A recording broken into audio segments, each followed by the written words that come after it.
everybody, welcome back to another episode of the Sir Purrcast, episode 29. First things first, I wanted to apologize for not uploading my daily episode yesterday. I'm just as sad as probably everyone out here. Well, probably way more sad actually, because that's real. No one probably cares. But that the streak is over. But I just couldn't upload. Cause just I don't want to explain why, but just know I had a very valid reason for not being able to upload. But we are back, better than ever. So, we're still doing daily episodes. I just, for reasons that I don't want to explain, I could not, upload yesterday. But that's good. I did have a video, idea yesterday, but like I said, but something came up today that obviously I'm gonna do a video on, but I might do both, or I might just do one depending on how long it takes. But in case you didn't know, Bryce Young, was on the NFL Top 100.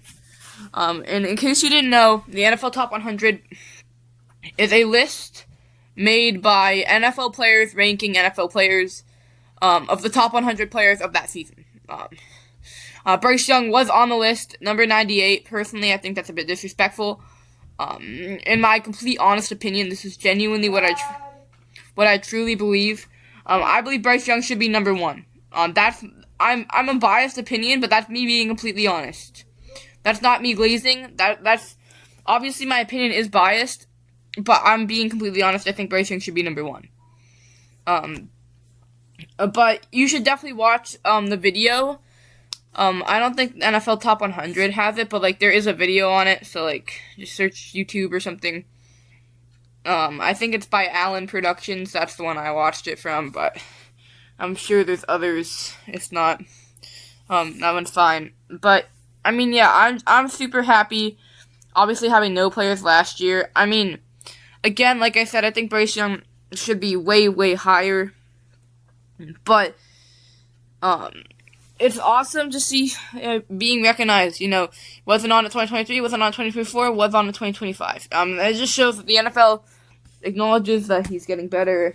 And it shows. You lead your team to the playoffs, you're gonna be in the top 100. I mean, his ability to extend the play and just improvise. I mean, his arm talent, his elusiveness and speed in the pocket. I mean, it's all factors, and then obviously, the strong mental capabilities, and just that ability to go win, go put on a game-winning drive. I mean, you have it all. I think he does it better than anyone else. I mean, very smart player, great person, from what I can see. So yeah. And then also just. I feel a little bit disrespected just because Bryce Young was, to my knowledge, the only player, right? Lists.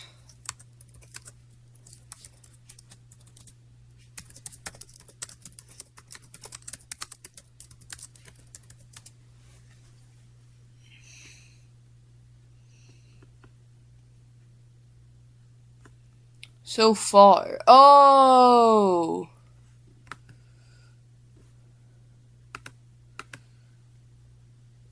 Top 100 players.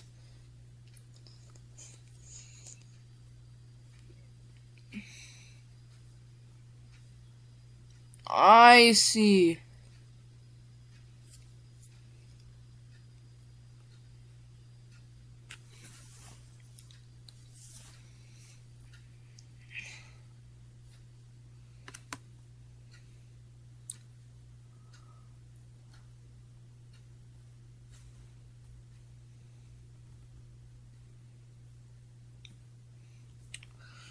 I see. So, they haven't released any yet, I don't think.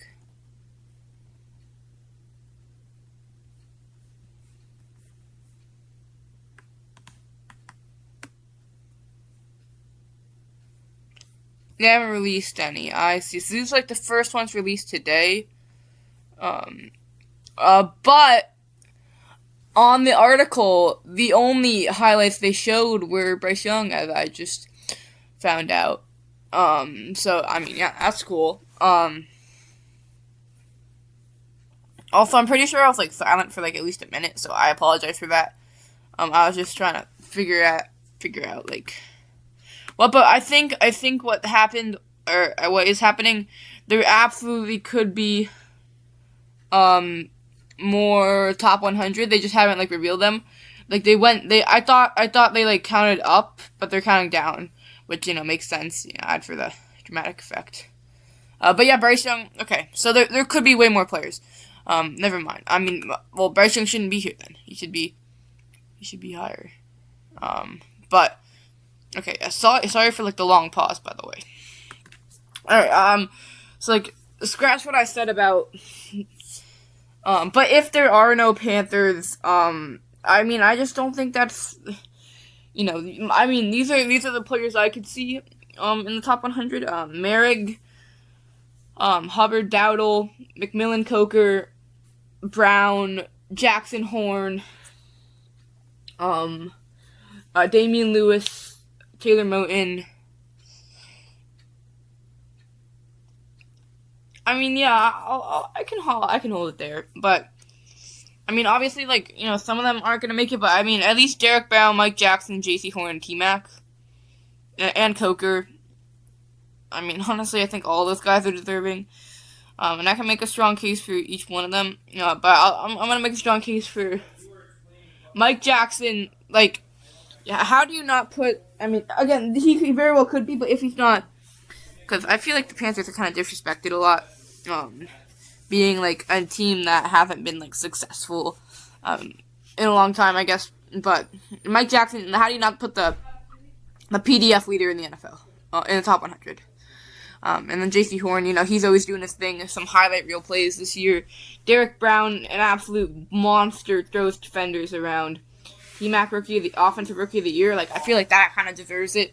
But, I mean, if not 1,000 yards, and a really good player. Jalen Coker, another amazing player. Come on.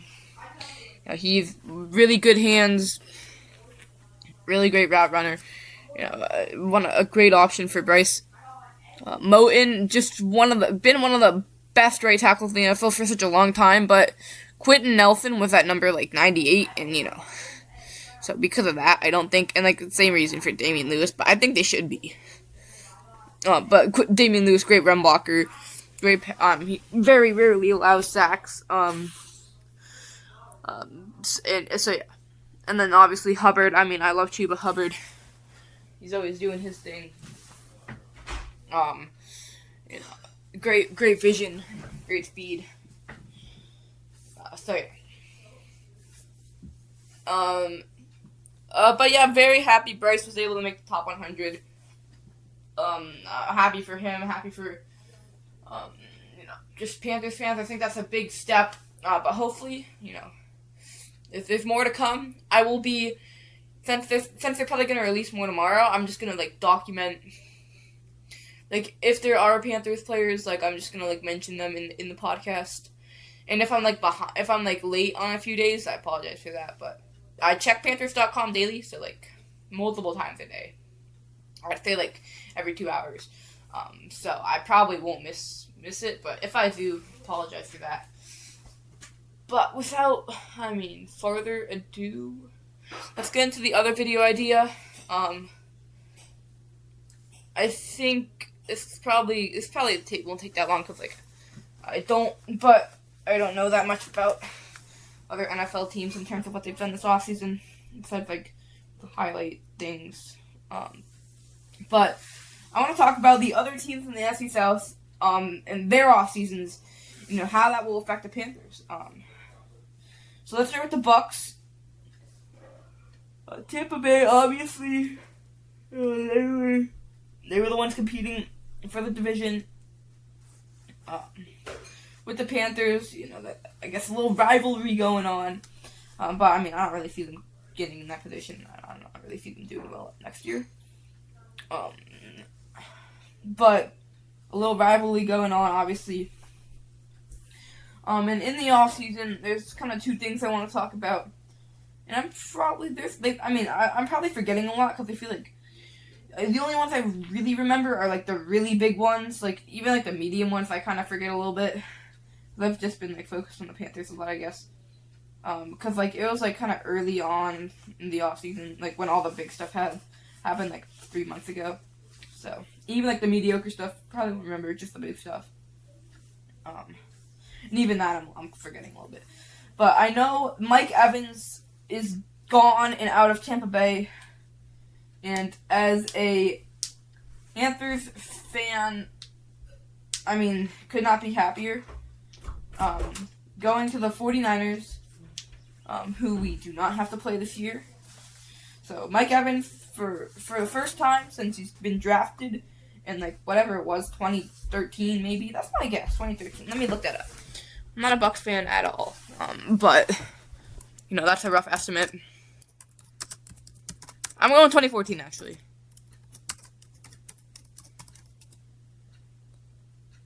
2014, let's go. W switch up. But yeah, he has caused me a lot of pain. So I'm glad he's just not. We don't have to play him anymore. Obviously he was a little bit strapped up by Mike Jackson when we played them in Week 16. Mike Jackson low-key locked him down. But yeah, he was one of those players that, along with Julio Jones, that as much as I hated them, I had a lot of respect for. Amazing career, but I'm just so happy we don't have to play him anymore because of that. But yeah, it just means just one less person the Panthers have to worry about when they play him on Sundays. He was a big asset. I remember him torching our defense 3 times against the Bucs in Week 17 in 2022. That we won that game, we would have gone to the playoffs. We still would have. Any other game of that season, we would have won, and we would have made the playoffs. And that's just tough. But what can you do? But yeah, he's had some great moments against us for sure. But I'm glad those don't have to happen anymore. And then obviously, they kept Todd Bowles. Personally, good job, Bucs. Thank you for that. Amazing decision. For Panthers. Maybe not for the organization, but they have not been too successful under Todd Bowles. And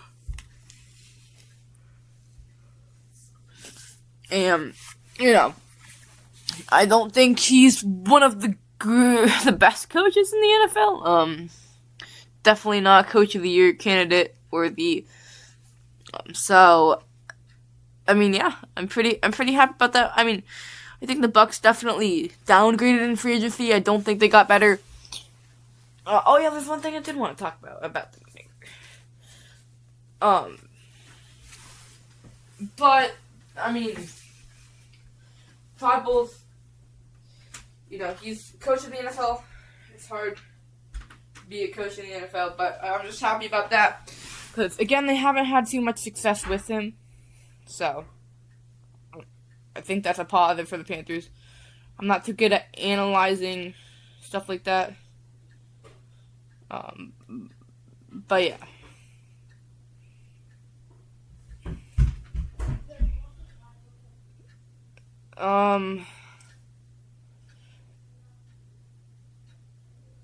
Ruben Bain. In the draft, this looked at Ruben Bain Jr. at 14, which I cannot believe he fell to them. I'm pretty unhappy about that, but, I feel like I would have been happy, no matter what, because, they got a weapon, so, that's always good. But, that just means one extra player we have to protect. I have confidence in this offensive line. But yeah,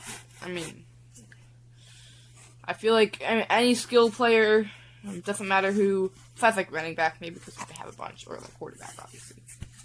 I just feel like would have, made me nervous, but I don't know. So yeah, let's move on to the Saints. I'm not too sure what the Saints have done, but one thing I know they did was draft Jordan Tyson, which again, him and Olave, that's a pretty good receiving core. Getting close to Jalen. I mean, I don't actually know how good he will be, so I don't wanna do anything. But again, I think they can handle it. J.C. Horn on Tyson, Jackson on Olave. It's definitely, obviously you're gonna improve in the draft. But I mean, I think just with shock, they kind of have me nervous a little bit.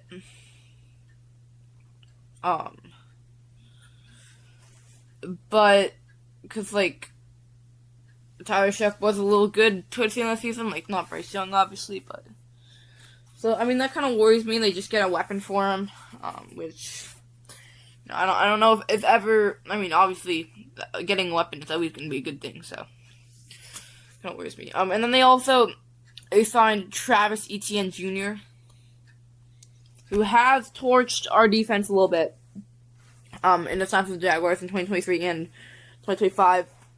So he has been a problem for our defense.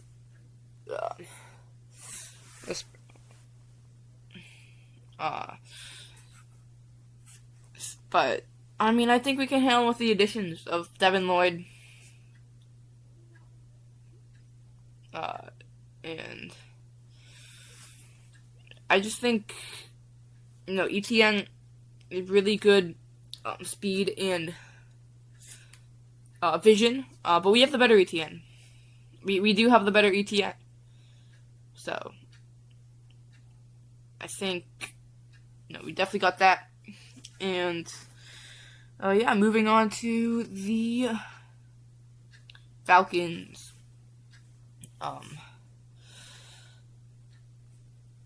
The Falcons, they got a new head coach, Kevin Stefanski. I don't know too much about his coaching necessarily. But I'm pretty sure. Honestly, I know nothing about his coaching, but I mean, I know Raheem Morris wasn't the best fit for them. So, I mean, getting a new one, obviously it couldn't work out, but it also could, which could mean they are better this year. Because I feel like coaching, that could make a big difference, If it doesn't work out, then your team is not the greatest. But if it does, your team could see a really big improvement, especially in the team with the Falcons, who have a pretty talented roster, but, they're the Falcons, so they never really can do anything about it, or with it. And then, obviously, they signed Tua Tagovailoa, or, as I like to call him now that he's on the Falcons, Tua Turn the Ball Over. Because hopefully he does a lot of that against the Panthers. And just in general, don't think he's a very good quarterback, and I'm rooting for him to start with the Falcons, because I think Michael Penix was a pretty good quarterback for them. I think the Falcons were definitely beating us in Week 11. I mean, we absolutely torched him in Week 3, but they were definitely beating us in Week 11 when he was on the field. But, I mean, obviously, Bryce Young or Farm took the game back, won that. But, I mean, I think he's definitely better than Tua. So, hopefully he wins the quarterback battle. I'm not sure. I'm not tapped into the Falcons offseason at all. I don't know who's winning that. But all I know is they have Tua, and there's a chance that he starts a pretty good one. So I hope that happens, just because the caliber of player he is, obviously, I think our defense handled him quite well last year against the Dolphins. He definitely had us in the first half, but I think we got it back in the second half against him. And he didn't. He's a quarterback who makes a lot of mistakes. He's a quarterback who I don't think should be playing after having that many concussions. But, I mean, again, I'm this doctor. So, I mean, who knows how able he is. But I think if Tua plays, the Falcons might not be that much of a threat. So my overall division rankings, my predictions for just the division, obviously based on the offseason additions, obviously Carolina, number 1, no doubt in my mind about that. Very confident back-to-back. I don't see any reason why we wouldn't. I think we're miles ahead of everyone else in the NFC South. Number 2, I'm going to go with the Saints. Just because, and this is solely based on Tyler Shuck, improving from last season. So, I think if he keeps the same season form, they could go 7-10 or 8-9. But if he improves, they could barely sneak in with a wild card appearance if he improves.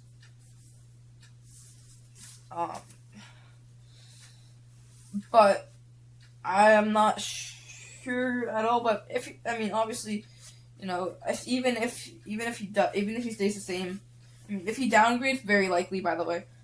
Then obviously I don't think they're gonna do that well. But if he improves or stays the same, I still think they're gonna play second. Because I don't think anyone else is gonna be doing that well. Number 2 I have the Falcons, just because or number 3, sorry, I guess, because their potential is pretty high.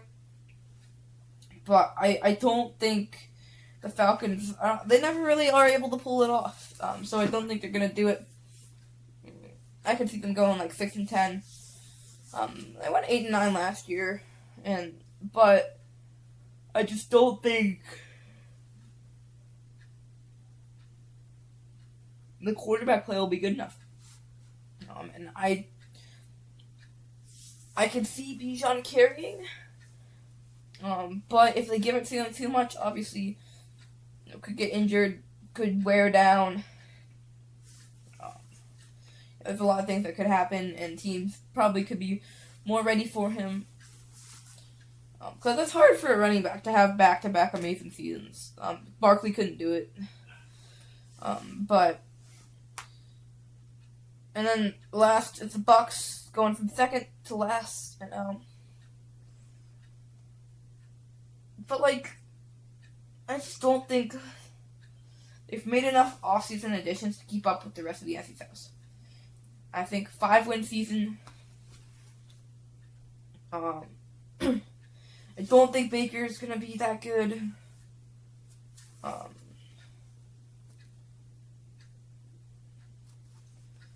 But, yeah, that's...